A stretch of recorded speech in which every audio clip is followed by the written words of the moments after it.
Hello, in this video we'll be talking about section 1.1, graphs. We'll start by talking about what is a coordinate plane. A coordinate plane is a two-dimensional plane formed by the intersection of a horizontal x-axis and a vertical y-axis. This coordinate plane, as you can see in the picture below, is divided into four parts. Those parts are all called quadrants. These quadrants are numbered starting with the quadrant in the top right corner and listed counterclockwise. That means our first quadrant, quadrant 1, is in the top right. Then we have quadrant 2 in the top left, quadrant 3 in the bottom left, and lastly quadrant 4 in the bottom right.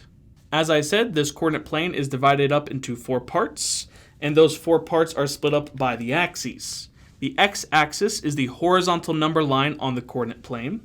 You can see the x-axis highlighted in green on the graph above, whereas the y-axis is the vertical number line on that coordinate plane. Any point on that plane is represented by an ordered pair x, y. This is a pair of numbers that is used to show the position of a point on the coordinate plane.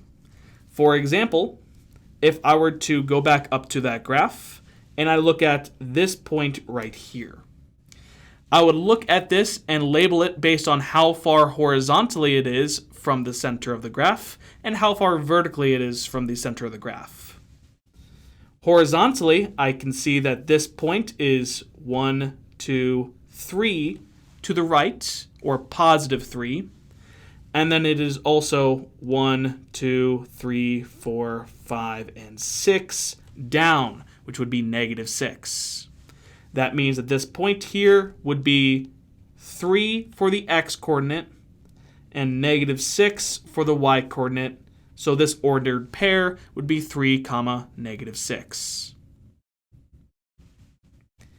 The point where the two axes intersect, that center point, we call that the origin.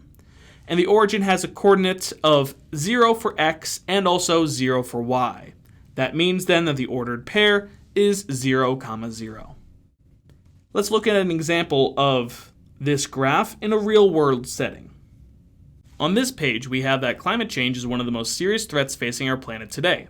The graph below will contain information about data collected at an observatory on the Big Island, Mauna Loa, Hawaii. The red graph will illustrate the amount of CO2 or carbon dioxide in the air measured in ppm or parts per million. The number will tell us how many parts of carbon dioxide there are in 1 million parts of air. The green graph will illustrate the amount of CO2 in the ocean water surrounding the Hawaiian Islands, and the blue graph will illustrate the pH of the ocean water surrounding the Hawaiian Islands. If we scroll down and look at this graph then, we can see a connection between each of the variables here and how they change. For example, notice that the x-axis, the numbers labeled there, have a label that says year. This means that each of these represent a year value, whereas the vertical axis, these numbers are all CO2 levels. Therefore, when I look at what is happening to the red graph, notice it's going up and to the right-hand corner there. That means that as the year value increases, so as the years progress, that means that the CO2 levels are also rising over that period of time. In comparison, we can look at what's happening with the green graph. The green graph is also doing something similar, although maybe a little bit less stable. It also seems to be trending upward, which means that as the years progress, the CO2 levels are rising. Lastly, the blue graph that's representing the pH level. Notice that because it said it was the pH level, that means that this vertical axis on the left side here does not represent anything for that blue graph.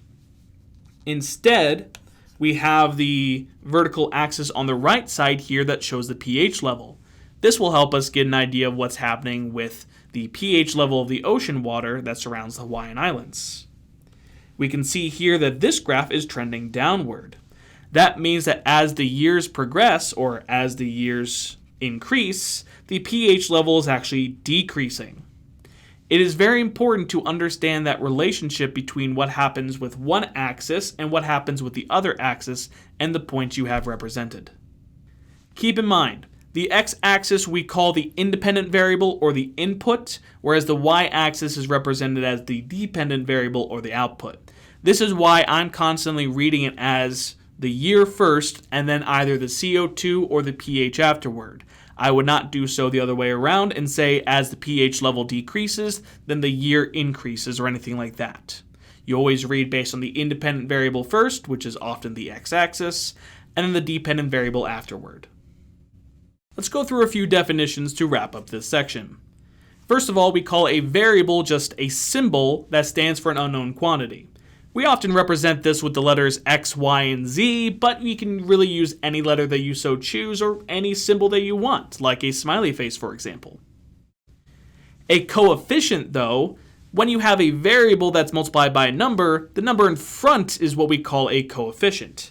So, for example, on the term 3x, the number in front of the variable x is 3. That means the coefficient itself is 3. Something to note about this: if you just see a variable by itself, like the variable y, we say that the coefficient on that is not 0 because it's not there. We say the coefficient on that variable is 1. This is because if you take any variable and multiply it by 1, or any other number multiplied by 1, it does not change the value. So, if you ever see a variable by itself, we consider the coefficient to be 1.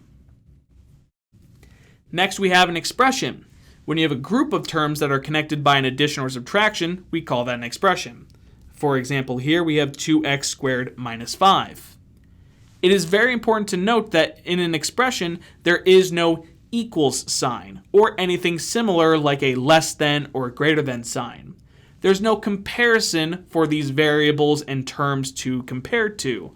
We only have a group of variables and other constants and other terms that are combined with additions and subtractions. When you actually have an equal sign between them, we call that an equation. We think of an equal sign as meaning the word is, or maybe the phrase the same as. And you can see some examples of equations down here. Y equals mx plus b, which when you start graphing equations of lines is something you will be very familiar with. 3/4 r equals v cubed minus r.